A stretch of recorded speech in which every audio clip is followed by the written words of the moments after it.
James Boyer. Bonjour Michel, Salif Coste. Donc vous venez de rejoindre, enfin, depuis 6 mois, 1 an, vous avez rejoint l'Institut international de prospective sur les écosystèmes innovants, vous avez rejoint l'Université catholique de Lille pour étudier justement l'écosystème innovant de la région.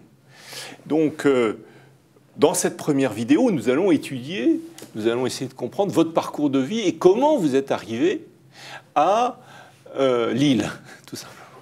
Donc, premièrement, au fond, d'où venez-vous et comment vous êtes arrivé dans cet endroit extraordinaire, cet écosystème innovant en transformation qui est Lille et l'ensemble de la région des Hauts-de-France? Je suis James Boyer, je suis haïtien, donc mon parcours est un peu atypique. J'ai fait une école d'ingénieur en Haïti à l'Université d'État d'Haïti, faculté d'agronomie et de médecine vétérinaire, où je me suis spécialisé en économie et développement rural. Et après, j'ai fait un master à Montpellier, où j'ai travaillé sur l'innovation, l'impact de la recherche et de l'innovation sur le développement, ainsi que l'innovation agroécologique. Et après, j'ai poursuivi en thèse sur les systèmes d'innovation autour de l'industrie du vin, en analysant les différents vignobles régionaux français et essayer de voir en quoi l'innovation permet à ces systèmes-là, à ces vignobles-là, en quoi l'innovation permet à ces systèmes-là d'être compétitifs et de s'adapter au changement climatique. Et très récemment, j'ai rejoint l'équipe de l'Institut international sur les écosystèmes innovants.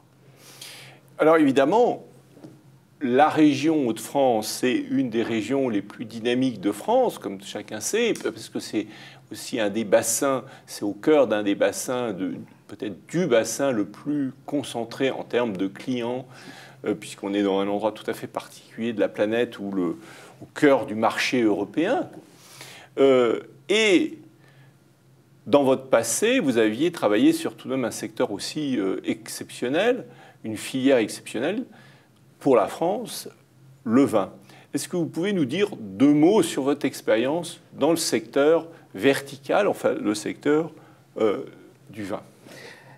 Effectivement, au cours de ma thèse, j'ai travaillé sur l'industrie du vin au niveau français.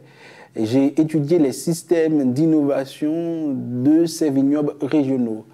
Et j'ai eu l'occasion de travailler sur le vignoble du Languedoc-Roussillon, du Champagne, de Bordeaux, de l'Alsace, de la vallée du Rhône, de la vallée de la Loire.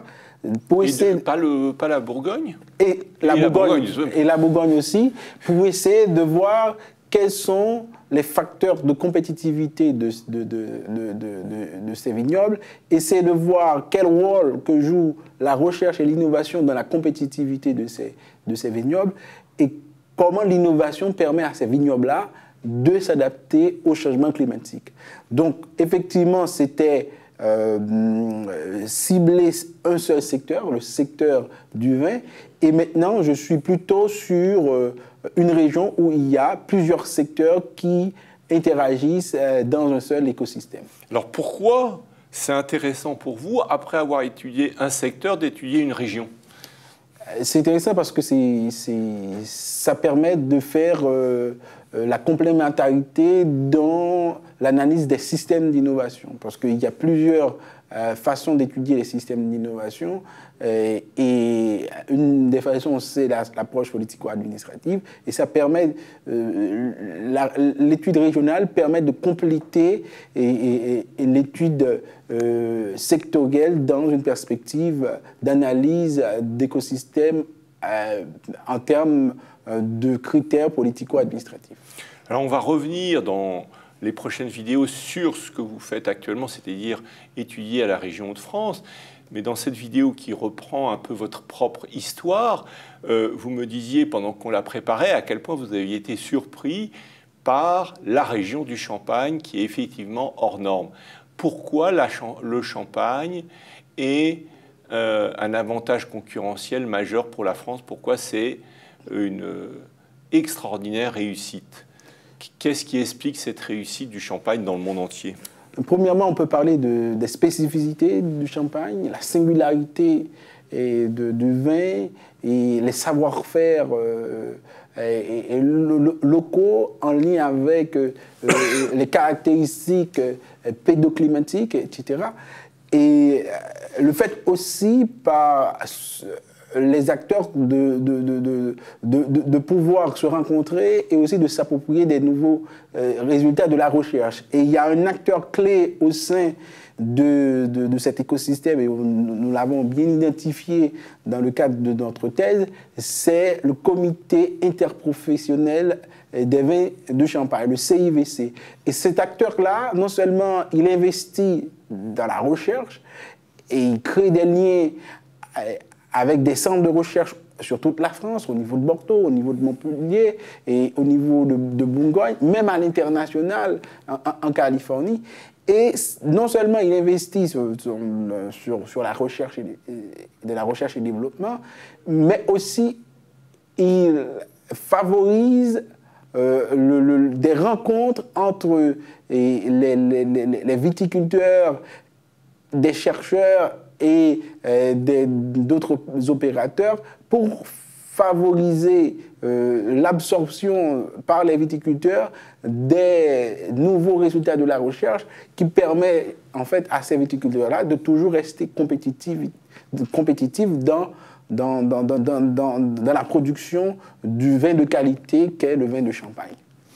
Donc si je résume de manière très synthétique, la réussite dans le cadre des écosystèmes innovants, c'est de croiser à la fois une singularité très particulière et en même temps la capacité à régénérer constamment cette singularité par une porosité, une intégration des informations à la fois liées au secteur, à la fois liées à l'international et à la fois liées à d'autres secteurs qui pourraient amener une innovation dans ce champ-là. Par exemple, inventer des nouvelles bulles de champagne, plus petites, plus grandes, ou qui s'envolent, parce que l'aérospatiale a découvert une nouvelle molécule. Enfin, j'affabule, évidemment, mais enfin, c'est ce côté-là. Et alors, dans le champagne, par exemple, les viticulteurs, ils rencontrent, par exemple, des artistes, ils rencontrent des scientifiques d'autres secteurs, parce que ça me paraît très intéressant, justement, très novateur dans ce domaine. Les viticulteurs rencontrent des chercheurs, et des chercheurs sur plusieurs domaines, en fait. Oui. Les chercheurs ne sont pas spécialisés vin, ils peuvent être spécialisés en physique. Par exemple, la physique des bulles. Donc, il y a un laboratoire où il y a des chercheurs qui travaillent sur la physique des bulles. Donc, des fois, les chercheurs viennent, ou bien les experts viennent des champs ou des domaines différents, mais l'important, c'est les rencontres entre ces chercheurs-là, ces praticiens, ces experts-là, avec les viticulteurs ou d'autres professionnels de la filière pour favoriser des innovations ou du moins pour permettre à ce que le vin de Champagne soit toujours un vin de qualité. Alors, pour faire le lien avec la prochaine vidéo, qui va donc traiter beaucoup plus particulièrement de votre activité actuelle au sein de l'Institut international de prospective sur les écosystèmes et votre travail sur la région des Hauts-de-France, est-ce que vous pouvez nous dire, pour faire du teasing pour cette prochaine vidéo, un premier ressenti par rapport à cette région des Hauts-de-France? Pourquoi cette région des Hauts-de-France vous passionne? Parce que, un premier mot, quelques mots par rapport à la région, c'est un écosystème jeune et dynamique. Pourquoi ça me passionne? C'est parce que, tout simplement, on est dans un écosystème en pleine évolution. Donc, comprendre l'évolution de cet écosystème-là par rapport à l'évolution d'autres écosystèmes internationaux, ou du moins par rapport à des écosystèmes beaucoup plus matures, c'est important et ça permet en fait de tirer pas mal de conclusions au niveau théorique, au niveau empirique. Merci beaucoup James Boyer, et donc à tout de suite pour une seconde vidéo sur les Hauts-de-France. À tout de suite.